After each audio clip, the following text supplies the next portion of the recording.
నమస్తే. ఇన్నాళ్ళు నన్ను సపోర్ట్ చేస్తూ, ఎంకరేజ్ చేస్తూ మీ ప్రేమని నాకు అందిస్తున్న ప్రతి ఒక్కరికి కృతజ్ఞతలు. అలాగే ఈ వీడియో కూడా ఖచ్చితంగా మీకు ఉపయోగపడుతుంది. లైక్, షేర్ అండ్ సబ్స్క్రైబ్ చేసి మీ సపోర్ట్‌ని నాకు అందించండి. అలాగే ఈ వీడియో పట్ల మీకున్న అభిప్రాయాన్ని కామెంట్ సెక్షన్‌లో కామెంట్ చేసి తెలియజేయండి. ఇప్పుడు వీడియోని చూద్దాం. నమస్తే, వెల్కమ్ టు అవర్ ఛానల్. నేను పద్మిని. ప్రస్తుతంతో పాటు ప్రముఖ ఆధ్యాత్మికవేత్త, జ్యోతిష పండితులు, అమ్మవారి సేవకులు, దత్త గణపతి ఉపాసకులు మురళీధర శర్మ గారు మనతో పాటు ఉన్నారు. మాట్లాడదాం. నమస్కారం అండి.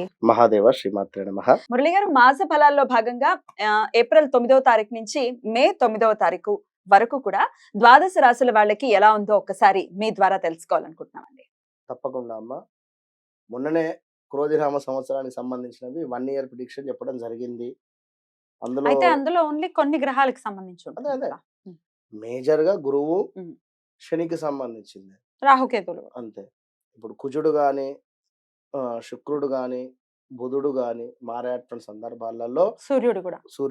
మారేటువంటి సందర్భాలలో వీరికి ఎట్ ద సేమ్ టైం కొన్ని ఇబ్బందులు, అంటే ఏం చేయాలి అనేటువంటిది అర్థం కాని సిచ్యువేషన్ ఎదురవుతుంది. ఇక్కడ గురువు గాని శని గ్రహం గాని బాగానే వారిచ్చే రిజల్ట్ వారిస్తారు.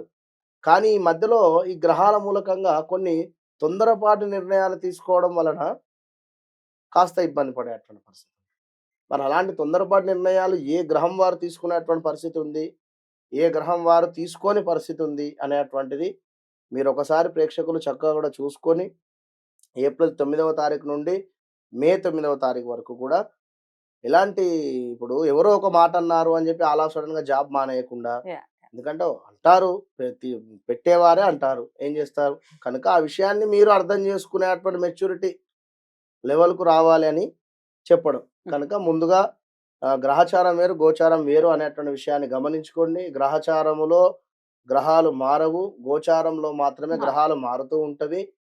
కనుక మీరు ఏప్రిల్ 9 నుండి మే 9 లోపు ఈ యొక్క ప్రిడిక్షన్ని గమనించుకోండి. అటు పిమ్మట మరలా మే తర్వాత మే టు జూన్ వరకు మరలా చెప్పేటువంటి పరిస్థితి చేద్దాం. అయితే ఇప్పుడు గోచారం ఎలా ఉందో ఒక్కసారి చెప్పండి మురళి గారు. అంటే ఏప్రిల్ 9 నుంచి మే 9 వరకు.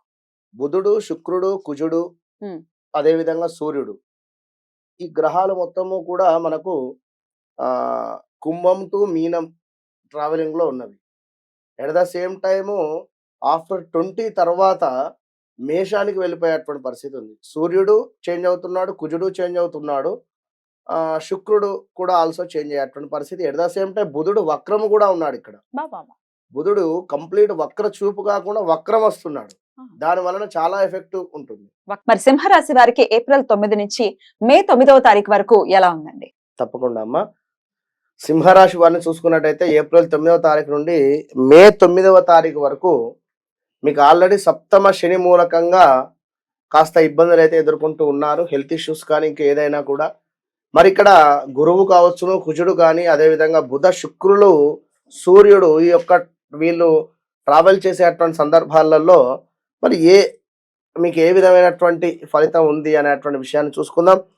సింహరాశి వారికి సప్తమ శని ఇందాక చెప్పుకున్నటువంటి విధంగా అనుకోని ప్రయాణాలలో డబ్బు ఖర్చు, 2-3 వివాహ సంబంధాలు రావడము, తప్పిపోవడము, ఎట్ ద సేమ్ టైం వివాహము కుదిరింది అని అనుకునేటువంటి సందర్భంలోనే వారి తండ్రి గారికి ఏమైనా జరగడం కానీ, లేదా తండ్రి లేని సంబంధాలు రావడం కానీ ఏర్పడేటువంటి పరిస్థితి ఉంది. సింహరాశి వారు ఈ విషయాన్ని గమనించండి. ఇంకా విపరీతమైనటువంటి భయాందోళన కావచ్చును, ఏదో ఒక వ్యాధి పీడనైతే మిమ్మల్ని వేధించేటువంటి పరిస్థితి అయితే గోచరిస్తుంది.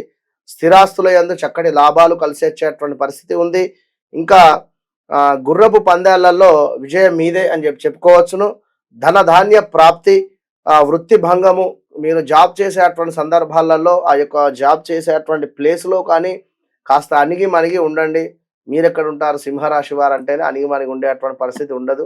మీకంతా ఒక రాయల్ మైండ్ సెట్ ఉంటుంది. కనుక ఈ విషయాన్ని మీరు గమనించుకొని నేను ఇట్లా ఉండద్దు అని మీరు అనుకోండి, ఏం కాదు. ఎందుకంటే ఇప్పుడు మీకు సంబంధించిన కుటుంబం ఉంది కనుక వారి జీవనం మీ మీద ఉంది. ఏదో మీరు ఎవరో ఒక మాట అన్నారు అని చెప్పి ఆల్ ఆఫ్ సడన్ గా నేను మానేస్తా వేరే జాబ్ ఎత్తుకుంటా అంటే ఇక్కడ జాబ్ దొరకదు. ఆ విషయాన్ని గమనించండి.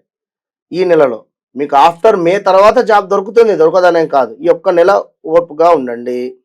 ఇంకా చూసుకున్నట్టయితే వృత్తి భంగము, ప్రేమ కలాపాలు, లవ్ బ్రేకప్స్ జరిగేటువంటి పరిస్థితి, ఎప్పుడో కొన్నేళ్ల నుండి లవ్ అఫేర్లో ఉన్నారు, ఈ విషయం నలుగురికి తెలిసేటువంటి పరిస్థితి కానీ, లేదా మీరు ఇద్దరు కలిసి ఉండేటువంటి సందర్భంలో కానీ, ఎక్కడికైనా ట్రావెల్ చేసేటువంటి సందర్భంలో కానీ ఎవరో మీకు సంబంధించిన వాళ్ళు మిమ్మల్ని చూడడం కానీ, ఇది జరిగేటువంటి పరిస్థితి, ఏర్పడేటువంటి పరిస్థితి. ఎప్పుడైనా కూడా అంటే ఇట్లా అంటున్నా అని కాదు, ఒక దొంగతనం అయినా వేరే ఇంకా మరొకటైనా కూడా ఇన్ని రోజులు కూడా ఆగదు.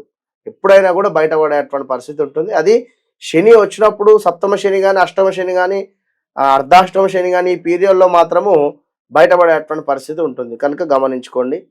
ఇంకా కులాంతర వివాహాలు, మీ వల్ల అన్యులకు ప్రమాదాలు కావచ్చును, జరిగేటువంటి అవకాశాలు ఉన్నాయి. ఇంకా ఎక్స్ట్రా అఫైర్స్ బయటపడడం కావచ్చును.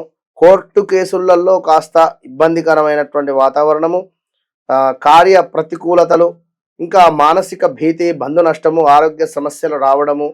బంధు నష్టము అంటే ఇక్కడ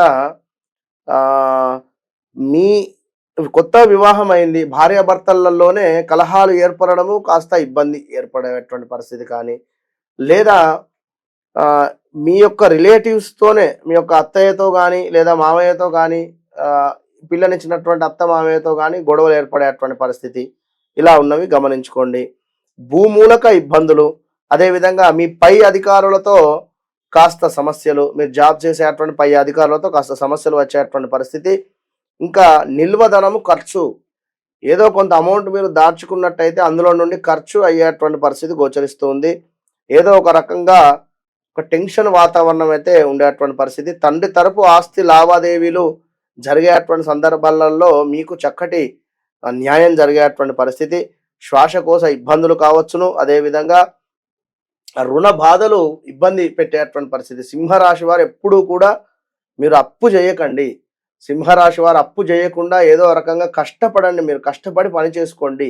అప్పు చేసినట్టయితే తీర్చడం చాలా ఇబ్బంది అవుతుంది అనేటువంటి విషయాన్ని గమనించుకోండి. నిల్వధనము ఖర్చు, ఆస్తి లావాదేవీలు, అదేవిధంగా రుణ బాధలు అయితే గోచరిస్తున్నవి. మీరు ఉంటున్న ప్రదేశాలలో కాస్త అగౌరవం ఏర్పడేటువంటి పరిస్థితి అయితే గోచరిస్తూ ఉంది. ఏదైతే మీకు ఎలాంటి అవకాశాలు అయితే వస్తున్నాయో అలా అవకాశాలన్నీ కూడా చక్కగా కూడా సద్వినియోగం చేసుకొని ముందుకు వెళ్ళండి. సంతానం కాని వారికి కాస్త సంతానం ఇబ్బందులు అయితే ఉన్నవి. వివాహం కాని వారికి వివాహం జరిగేటువంటి పరిస్థితి. ఉద్యోగంలో ఉండేటువంటి వారు కాస్త ఈ యొక్క నెలలో ఉండండి అణిగి మణిగి. మీరు ఖచ్చితంగా కూడా సూర్యునికి అర్ఘ్యం విడిచిపెట్టండి. ప్రతిరోజు ఉదయం 6 గంటల తర్వాత స్నానం చేసి చక్కగా కూడా సూర్య భగవానునికి అర్ఘ్యం విడిచిపెట్టండి. అదేవిధంగా గురువుకు కూడా ప్రతి గురువారము ప్రదక్షిణ చేసి దీపారాధన చేయండి.